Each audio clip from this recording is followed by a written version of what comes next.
This is ContactTalkRadio.com. Consciousness in action. And you are taking action into your consciousness by tuning into Contact Talk Radio. And on TuneIn.com, Ping.fm, and UpSnap Mobile. Contact Talk Radio.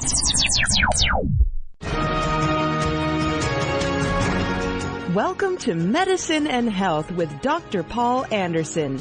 This is a show about opening up the often mysterious world of how doctors think. The goal? To empower the listener to gain access to the best health care possible.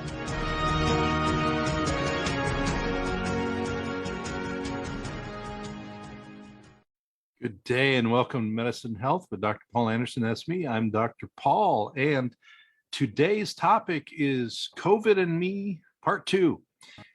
Didn't think I was going to do Part 2 last week because Part 1 we talked a long time, but I got a lot of really good questions, lots of questions, and a lot of you will maybe be on a pod burner or you'll be on the CTR network or Facebook Live. Then we put it on YouTube. YouTube is where we'll find the links that I have and all of that stuff. So if you're looking for those, you need to go to the YouTube platform.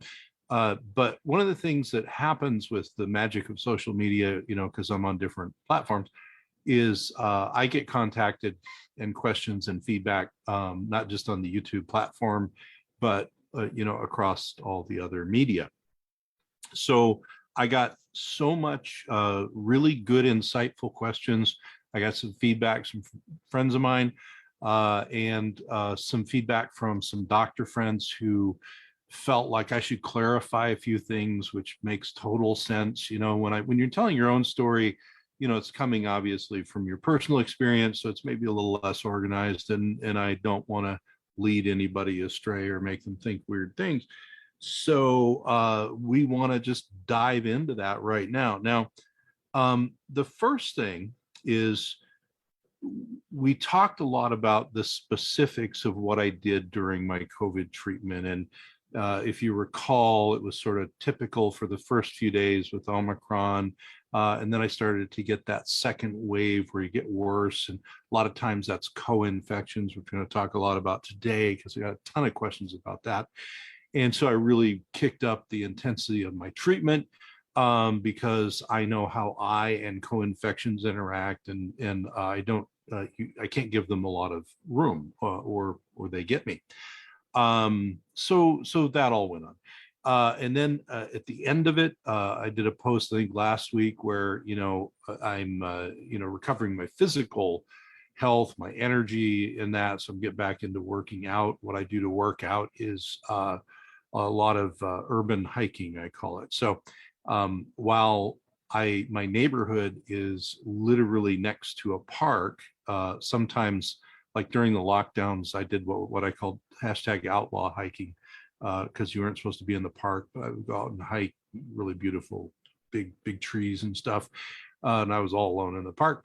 But another thing I like to do is go to the nearby town, and it's on a bay or a sound actually, big hills going up and then back down to the other side where the river is. And so I like to put a weighted pack on and go up and down the hills, and that helps my larger muscles get worked out. The more you do that after a viral illness, once you're ready, now don't take my advice for anything. I'm just telling you what I did. But once you're feeling, up to it, and your healthcare provider says, yeah, you can start exercising again, doing whatever you do to exercise, even if it's walking around your house a couple times, is beneficial because it gets your mitochondria, the energy producing parts of your cells, back online. It actually helps your immunity, etc. So I went first with no weight, just walking up and down the hills. Then I graduated to a weighted pack, and then doing a bit more each time. Nothing crazy, nothing stupid. I listen to my body, etc. So I did a post about that, and then that triggered a lot of interesting questions too. So I want to go through some of these things. And the first thing is I always like to say this is February 3rd, 2022. So if you're listening a year from now, we could be talking about stuff that'd be totally different, right? If you go back a couple of years when we started talking about COVID, just about 2 years ago, almost, what myself and most other people in the healthcare or scientific world were saying is, we're saying a lot of things, but they may be very different in a year or 2 years. And what we're finding is some things are very different, some are the same as now. Who knows what's going to be happening in the future? This is February 3rd, 2022. So so if it's later, don't hold me what I don't know about in the future. And one of the things that I wanted to be really clear about is, I talked about some myself in this thing because it was my experience with COVID. I'm going to reference some other patient experience. So first thing I want you to know is, when I talk about patients, there's two main groups. One are direct patients that I have seen and helped with their COVID experience. The other are patients who have gone to hospitals, and I am acting as a consultant more with their doctor at the hospital. Because even if it's my patient, the way that it works is, if you don't admit the patient to the hospital, you're not managing their care in the hospital. And it's very common, especially with COVID. There's, specialty teams that manage the care. In many cases, they will want, information from whoever the doctor was before you got to the hospital. And so we try and provide that. But the other big group is people where they've read my research or seen some other thing about, what they can do in the hospital, and they want to interface about that. So that's usually not me going and treating the patient in the hospital. That's me talking to the doctor in the hospital. The last patient I managed in the hospital, it wasn't that long ago, who had active COVID, was actually, I'm in Seattle, Washington in the US, was actually in another country. Where I do some hospital work. So I don't want to get those two things confused. It's very different being a consultant than primary management of the patient. Then there's a third thing I do, which is I'm part of a consortium that not only monitors how hospitals, are doing, what their protocols are and all that stuff, but monitors outpatient treatments like what I talked about last week. And the consortium is up to around 2,000 to 3,000 patients at this point. It's a lot of doctors spread out over North America who are doing similar treatments to what I talked about last week. Maybe not as aggressive, but similar. Okay, and so I get feedback on that and how people are doing. So just want to be clear on the different ways I interact with COVID patients. So that's number one. And the next thing, because I had a couple really, some people I really trust, and people who listen critically to what I say, and they're all very, very kind and respectful. I have some friends who aren't, they'll just be extremely blunt, but these are very nice people. And so I want to be really clear about something on the front end.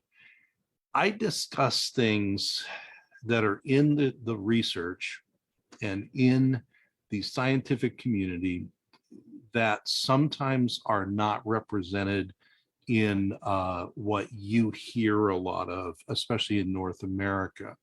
Whereas if you lived in the United Kingdom or the southern end of Africa or certain parts of Asia where I've worked, you would be hearing different kind of parts of the narrative. And it doesn't make one right or wrong, it just makes it different, okay? So one of the things that I want to be really clear about is I have never on this program ever, or in any interview that I remember doing, told anybody that they shouldn't get vaccinated for anything, okay? What I always say is that you shouldn't take advice about any medical treatment from somebody on the radio or TV or YouTube or anywhere, doesn't matter who they are. That is a medical procedure that you and your healthcare provider or your healthcare team decide on, okay? So I want to make it really clear that I have never, ever, ever said you shouldn't get vaccinated, okay? So please don't think that, or don't say it. I am against talking heads like me giving that sort of advice. And that's why I say that's between you and your healthcare providers. There's risk benefit things you do. There's, my age and my, all this other stuff. That's between you guys. Okay. You do that with your doctor, healthcare providers, etc. The other thing that I think confused some friends, because, they know me a long time, and I've been, this is 3 decades as a physician. They wanted me to, be clear about this. I am not trying to be, or, or are, in quote unquote, an anti-vax person. When I was a primary care provider, which was 1,000 years ago now, but when I was a primary care provider, which was very early in my career before I got into cancer and chronic illness, our clinic vaccinated people for all sorts of things because we were primary care clinic. And I even used to give, pediatric vaccinations and all that sort of stuff. So I want people not to be unclear about that. Now, there's other issues with, COVID and the multiplicity of COVID vaccines and the different ones around the world. And that's not a part of my practice now. But please don't misconstrue that I ever told anyone not to get vaccinated or whatever. What I always say is, that's a big calculus project that you and your healthcare provider or your team, if you're a chronically ill patient, have to decide. And taking advice from me or anybody else would just be dumb. Okay, so there you go. I think we've cleared that baby up. Also, the podcast is really, especially these two, is about my experience with COVID, and so it's my experience. Okay, and I'm a physician. I'm still licensed. No one's taking my license away. But I'm not your physician, right? So this is for information only. Now, there will be some links up at the top to the last week's podcast, in case you want to go back and hear that whole story. Also, there's a link to a shorter little podcast I did, about 12 minutes, on B and T cell immunity and how we develop that when we get sick with COVID. So whether you've been vaccinated or not, you do that, by the way. It is building your natural immunity. Then there's a link to You've Got COVID, Now What? And that's around general concepts, nutritional advice, some other things like that are going on. Again, not medical advice for you specifically, just things to think about. And then the next thing, which a friend pointed out to me, is, which I had missed, when you're listening to this on YouTube. So we do this on CTR Network Live. We stream it to Facebook Live, and CTR is my home base. They do all my production, and then they put it up on YouTube. So on YouTube, when I put the links in, so yeah, there's references and resources and stuff. Some weeks it's not much, some weeks it's pages of them. So today there'll be a lot. Where do you find them? So if you're on a computer, you go down usually below the video on the left-hand side, and in the description box, it will say show more. And if you click on show more, it'll expand, and then down there will be all the links and stuff. Okay, so show more if you're on a computer. If you're on a phone, it's different. If you're on, an iPhone or a device that's handheld, there's a little screen with the video, and then down on the right-hand side, just underneath, there's a little chevron. It's like an arrow, but there's no line. It's just a little V pointing down. You click on that, and that will open up all the links and stuff like that. So that's where the links are. And I really do try, last week it was my own personal experience. There weren't a lot of links there because, it's me. This week, because there've been some questions and some clarity, and there's going to be a lot of links down there. All right.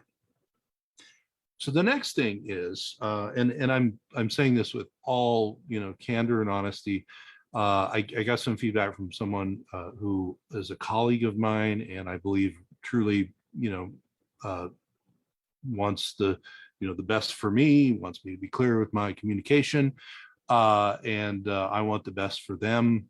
So this is not like some random person sending some feedback or whatever. And they did a really nice little message. And it was one of those sandwich messages, if you've ever gotten those, like feedback from work or whatever, where you got positive and then the constructive criticism and then the positive on the other end.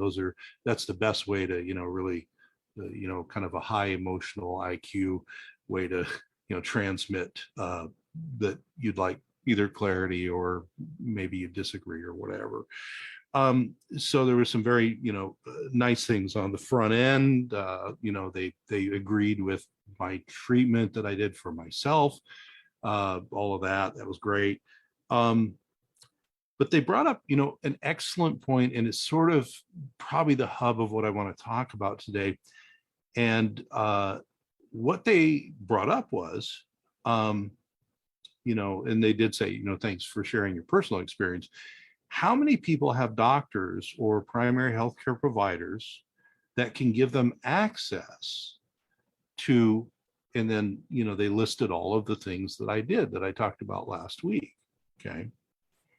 Now, the first thing that they brought up, and I'm going to generally talk about these, and I'm going to specifically talk about, why I did what I did in just a couple minutes. The first one they brought up, I'm not sure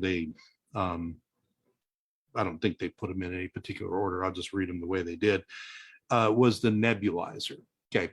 So for those of you that seen, my social media posts, I have one with, a little mask over my face, looks like oxygen mask, actually a nebulizer. Nebulizers are very commonly used in hospitals. They're used by people with asthma at home and other respiratory problems. And essentially what they do is vaporize a medication, usually a medication, and you have the mask and you breathe it in. You do it with little kids, you do it with adults, all sorts of stuff, right? Now, here's the thing. I use two particular medications. And so their point was, how many primary care doctors, let's just say, North America, where my colleague is in North America, have access to nebulizing. And there were two medications. One was N-acetylcysteine. The drug name is Mucomyst, or used to be, but it's N-acetylcysteine. It's an amino, and it helps to open your airways and clear out mucus secretion, does all sorts of cool things.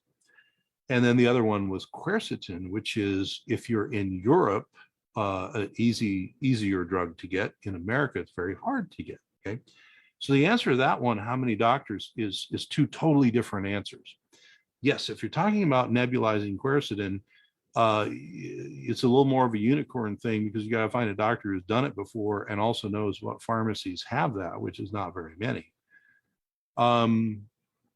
So quercetin, yeah, kind of a unicorn, and you're probably not going to get that unless a unicorn doctor.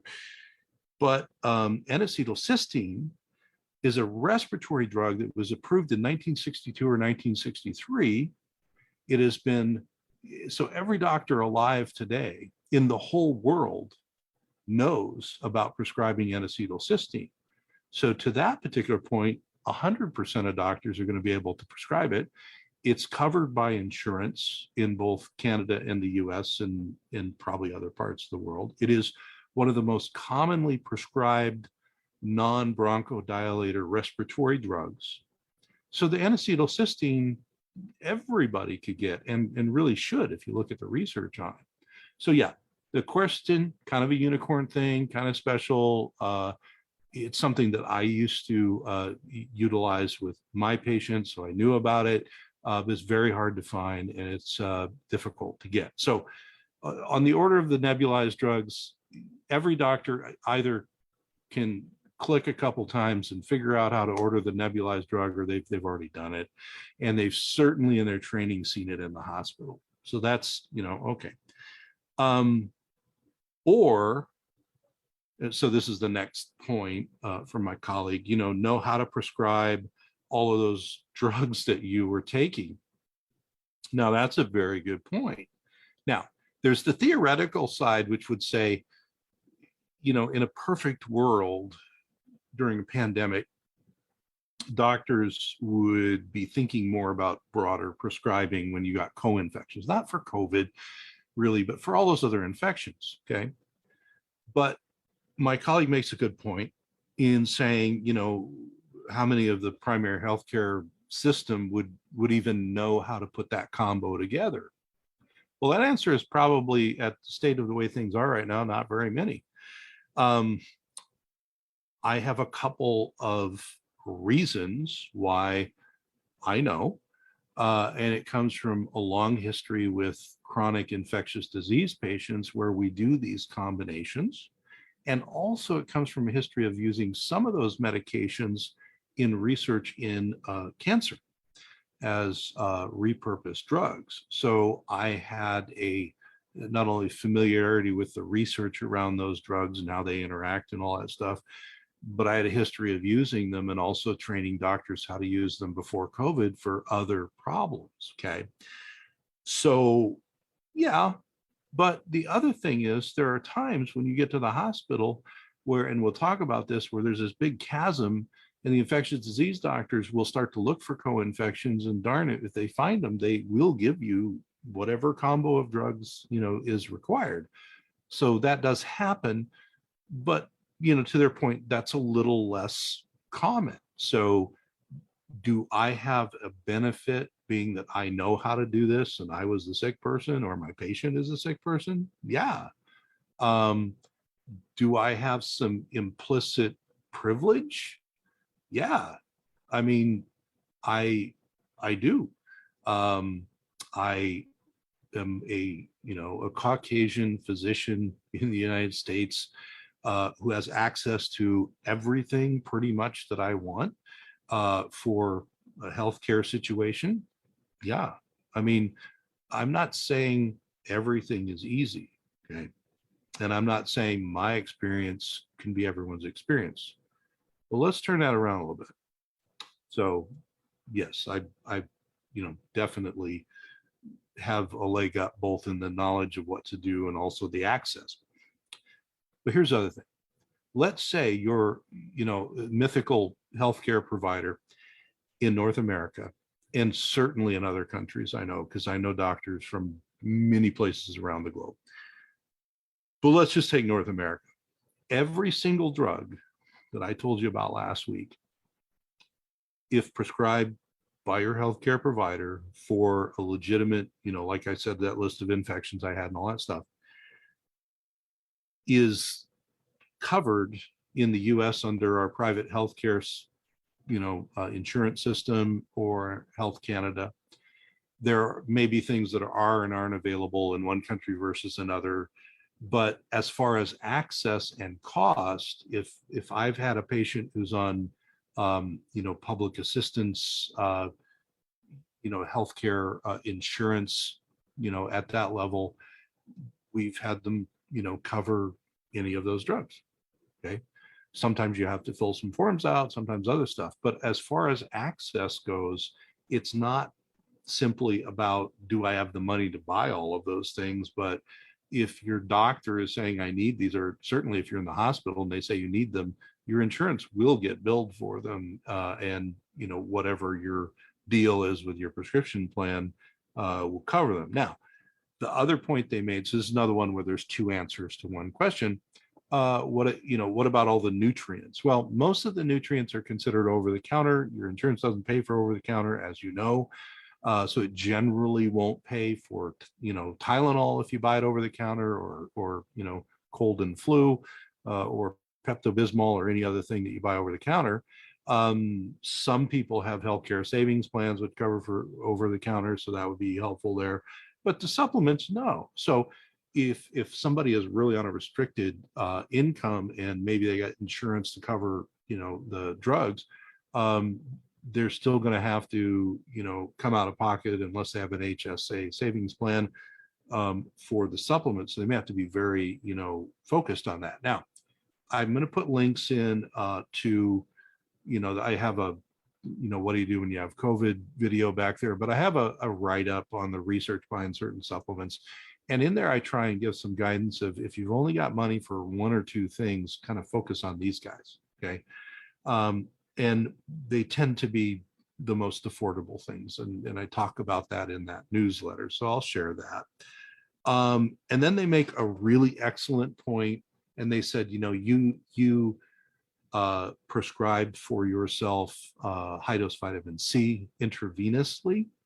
Not everyone can just run out and get that or even afford it, because that is considered usually outside of the medical system if you're not in the hospital. So yeah, that one, it's just like a supplement. I have access to it. I know how to prescribe it. I've published papers on how to prescribe it. So I did it. But can all of my patients get that? No. Do a lot of the patients I see in that first group of people where I'm directing their care as an outpatient, are a lot of them able to access that? No. And so there are other things that you can do, but in my case, no, I did that for me. I do it for people that can. Now, here's another one where there's two right answers. So outpatient, it's not going to be covered by insurance in US or Canada.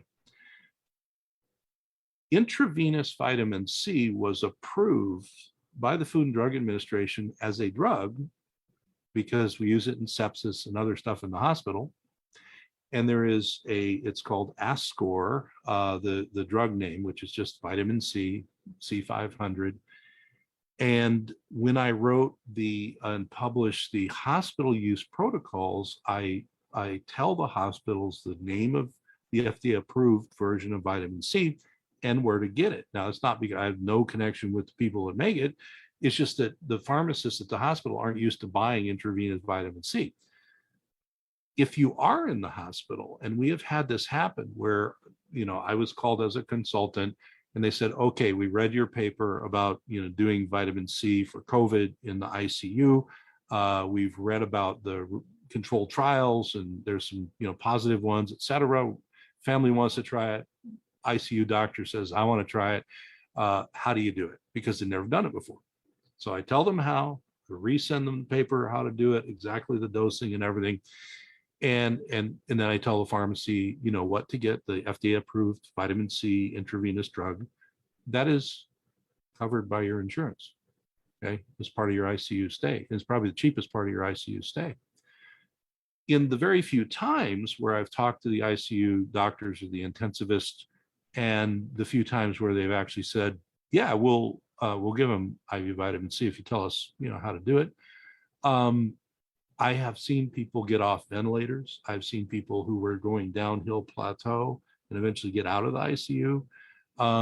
It's just that it doesn't happen that often, So if you do message me and say, how would I get vitamin C IV? If I go to the hospital, my answer is normally, unless the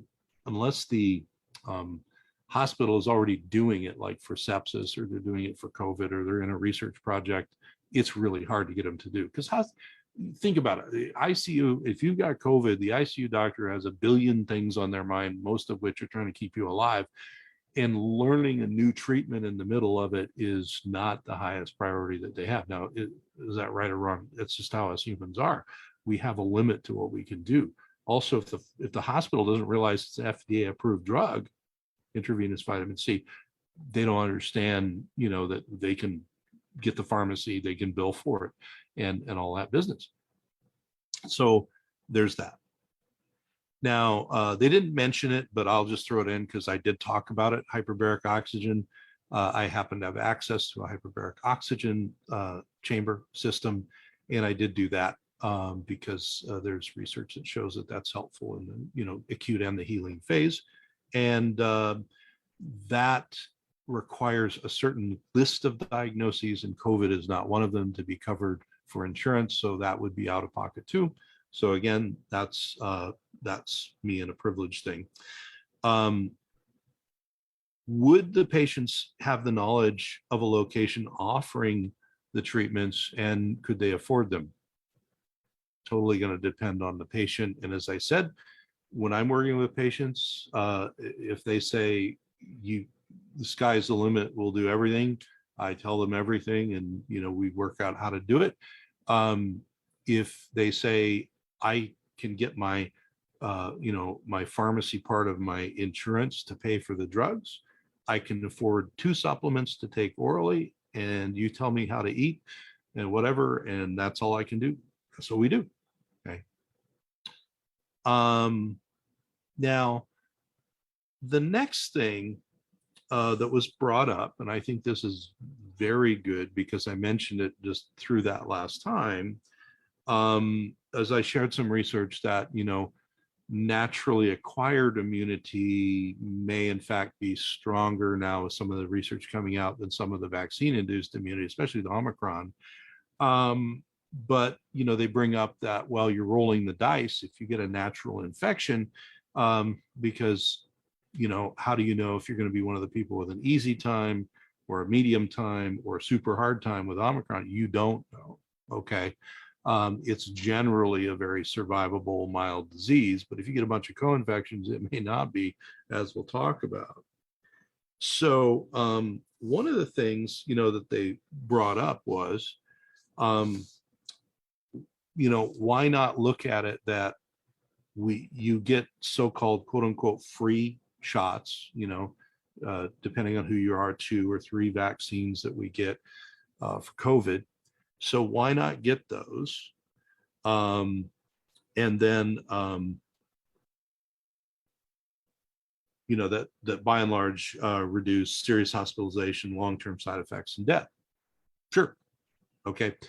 Definitely what we believe is that the vaccines, even though with Omicron, remember, you have in different studies 60 to 80% breakthrough infections, meaning you're vaccinated, but you still get Omicron.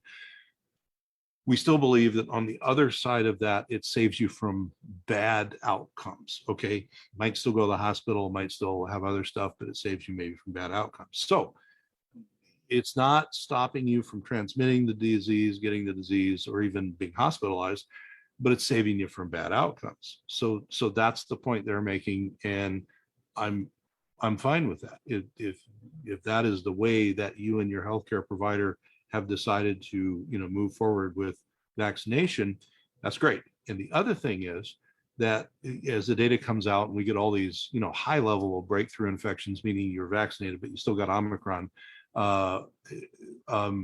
the benefit is whether you're vaccinated or not, you still then get the natural immunity building through your B and T cell families, et cetera, which I've got that short video about linked down in the description. So the benefit, if you will, is if you get COVID as a breakthrough and you're vaccinated, or you get COVID as a primary infection and you're partially vaccinated or unvaccinated, you still come out with better immunity.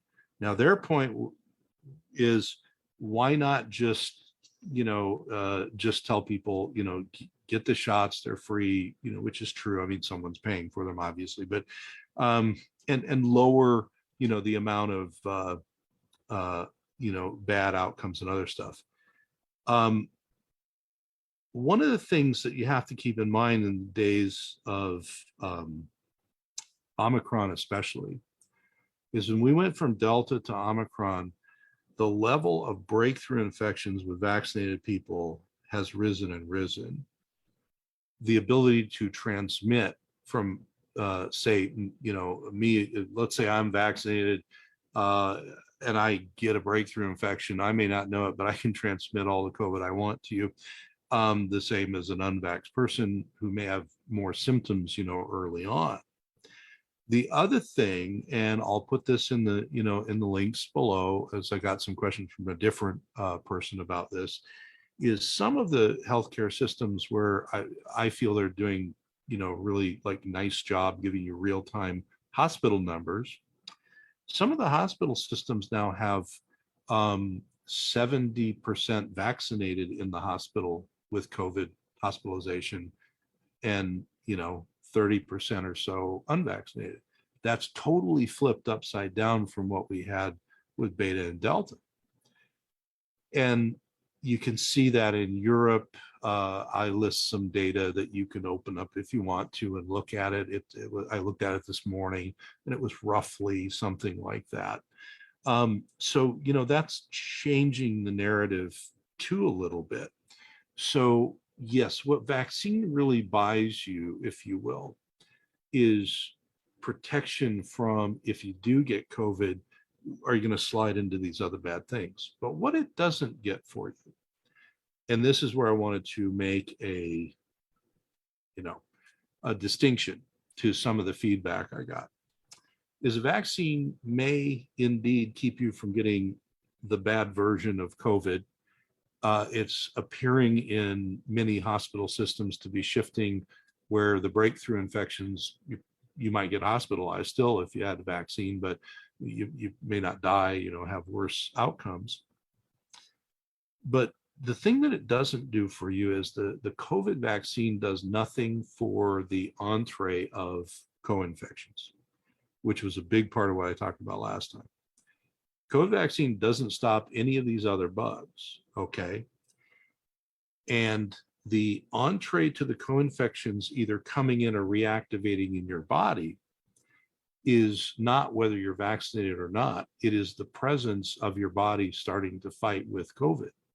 So if I'm vaccinated and I have a breakthrough infection, I can still get all those co-infections. Vaccine doesn't slow them down. If I'm unvaccinated, get all those co-infections. So that's where the playing field becomes level. Now, what I want to talk about with respect to that, and what's going to be at the end in the description box below, and remember, if you're on your computer, go to the left-hand side below the video, and you will see show more, and that'll open up the box and all the links and stuff. If you're on your phone or most devices, video, lower right corner, there's a little upside down V. Click on that. That'll open the description box up. So I'll put in there the last set, and it's about 3 pages long, of references are my teaching references. So these are peer-reviewed scientific journal references, not the whole journals, but all the references are there. And it is just the modern, so COVID's 2 years, let's say, with us. It's just the more recent and broader scientific references about co-infections and COVID. And the incidence of them is all over the map, depending on how many people they put in their study and all this other business. But the bottom line is pretty much any chronic and some acute infections that you can find, whether they're bacterial, viral, fungal, even parasites and other stuff, can happen with COVID. And that was my problem, okay? The COVID really wasn't probably such a big deal for me. It was the other infections. And remember, one of the ways that I knew maybe they were coming and I got tested was I had that, initial viremia, sick, and I started to get a little bit better, had about a 24, 36 hour, kind of, oh, gee, I'm getting better. And then wham, I got the second wave. Now, as I've said, the second wave is where I see people need more medication, more, all sorts of stuff. This is where I see people get hospitalized. And even this is where I've seen people get hospitalized, get on a ventilator and die. So I was not going to take, any chances with that. No, we'll talk about my co-infections, coming up. And then, this person said, look, I believe we should count natural immunity the same as vaccine immunity. I think, more of the world, certainly scientific community, is coming to that idea. But by the same token, we shouldn't be trying to get the disease. And those are two different, things, and I agree totally, the like natural immunity and is very robust. Now that we have newer research, and vaccine immunity, is there. So that together makes herd immunity. We need to treat them equally now that we know that, they're both can be robust. And I think that is important. So that's one side of that. The biggest problem with Omicron is even, whether it's Dr. Fauci or the people in the UK I interact with, or in Asia or Germany or wherever, they say pretty much good luck. Everybody's going to get exposed to Omicron, and you're either going to have it or you're going to have maybe an asymptomatic version of it, or maybe you won't get it because you have some really good immunity, but everyone's going to get exposed. So the idea of isolating, now I've told you, I actually know people who isolate completely and they may never get it. Okay. So, but everyone's going to get it as a qualified statement, right? So in the days of, with Delta, maybe not, but in the days of Omicron, you don't have to go out of your way to get exposed.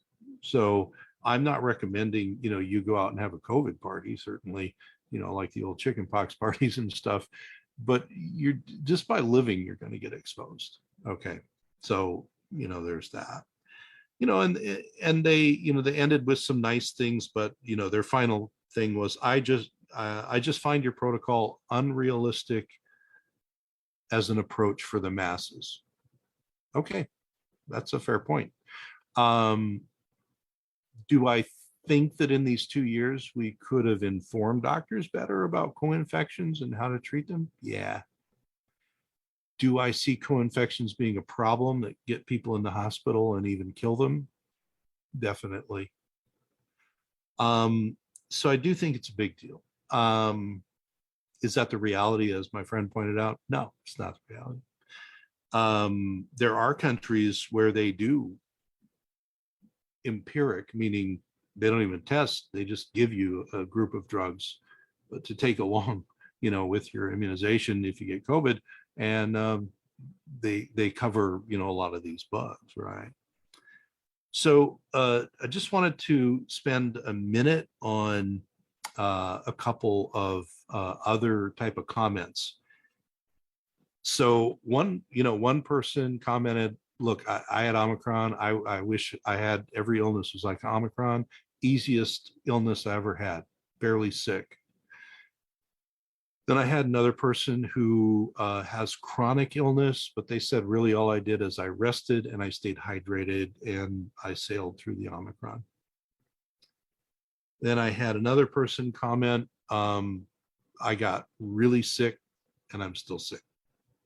And I'm worried about going to have post-COVID.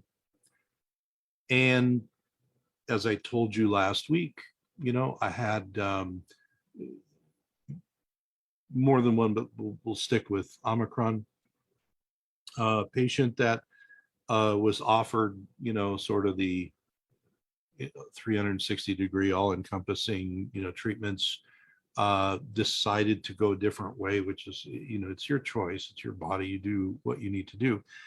But problem was that they had that second worsening I was telling you about. They had co-infections, and they were not, coming, to see me. And as I said, they were sort of doing something else. They get hospitalized and communicated to the staff and said, please, based on the symptoms, please check them for co-infections. They said, well, we're just going to run the normal hospital protocol that we do here. Every hospital has their own protocol they do, but this one included an antiviral and a couple other things. And then they needed respiratory support, and then that got worse, and they needed, to be put into a coma and put on a ventilator. And they finally called in infectious disease specialty to check, and indeed they had multiple very, very aggressive and dangerous infections. Okay. Kind of like I had, only, this person didn't get all of that treatment, early on. By the time they discovered it, the person is in a medically induced coma and they're on a ventilator. And so then they try to start to treat it. Well, when you're that sick, you don't need any other co-infections, and you certainly are going to be behind the 8 ball. And the poor infectious disease doctors, just come into the case there at the end.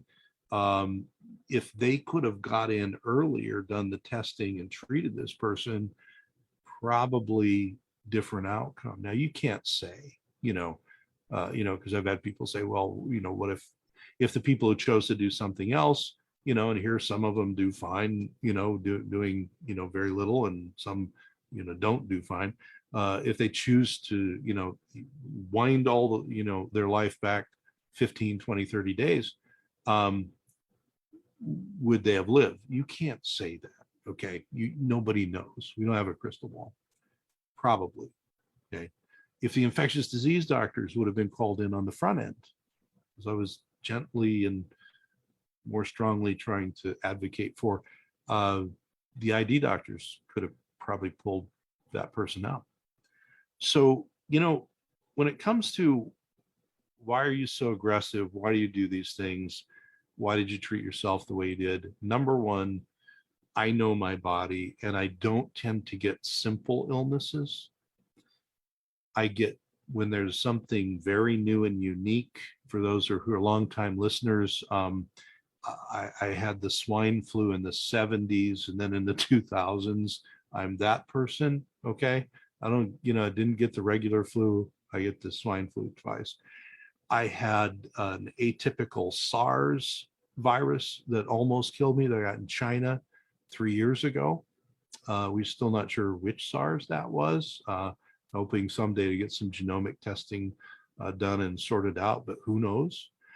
So I just get those things. So I knew this time, I knew Omicron, I was going to get exposed. I knew, regardless of vaccination status, the stats were you're going to get a breakthrough infection. And I know my propensity for co-infections. So beginning, I was moderately intense, mostly natural stuff. When I got that second wave, I did testing and I started right away with the drugs for the co-infections. And that's why I treated it the way I did. So that's why. Now, I really feel like, everything had a place. The nebulizer was wonderful. As I say, I just got the standard, N-acetylcysteine, the drug that we all use. Every doctor uses it. And then I did all of the over-the-counter things that I was talking about. And the important thing with co-infections is when you're feeling better from COVID, you treat them a little longer. Now you do this with a doctor who does it. You don't have to worry about this, but you treat them a little longer because if you have, say, a mycoplasma pneumoniae, that doesn't die usually in the first week or so. You got to treat a little bit longer, and some of the viruses and fungus. I believe that that's very important. Now, there's going to be, as opposed to last week, where it was more just my story and all that stuff, today's when we move it over to YouTube, down in the description box, I'm going to have a bunch of links. And the last 3 pages of links are going to be just the data on co-infections. So this is not like some harebrained idea that just some, weird fringe doctors talk about. The very first data when I translated from Mandarin, I don't speak Mandarin, but thankfully we have auto translators nowadays. When I took the original data, as I was looking at their IV intravenous vitamin C use in China, when I took their data and I translated all of it, and I was looking, they started to talk about co-infections from the get-go in Wuhan. Okay. And there's some bad actors in there. Now, co-infections are different part of the world. One's in Italy, the bad guys there are going to be different than Wuhan, different than here. But the universal part is they're more common than we think. And often we don't, as doctors, check for all of these opportunistic infections. We check for particular ones. And then if we don't find those, 2, 3, 4 particular ones, we say there were no co-infections. Well, it's not true, because we didn't check for the other ones. So anyway, that'll all be in there.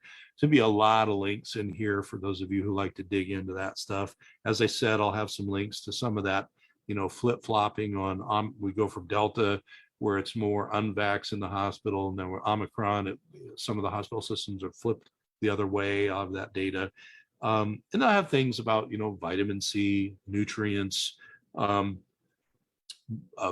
D, and and protection and all of that business in there.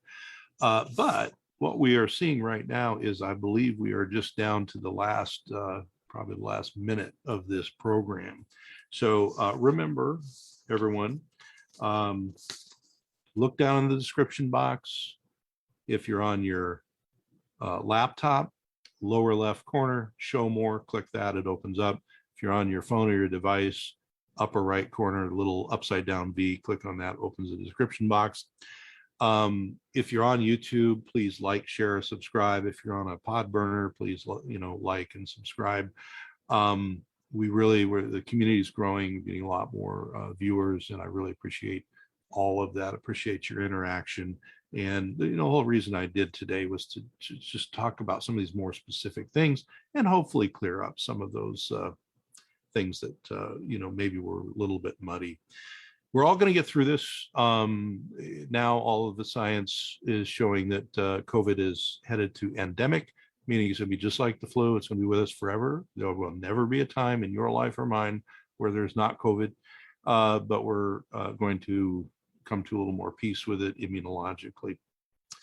Well, that's it for today. I'm Dr. Paul Anderson with Medicine Health with Dr. Paul. Please do like, share, and subscribe. Come back again next week and we'll talk about something else exciting in medicine and health. Thank you very much. You've been listening to Medicine and Health with your host, Dr. Paul Anderson. Visit the clinic website at www.amsa1.com or call the clinic at 206-629-2186.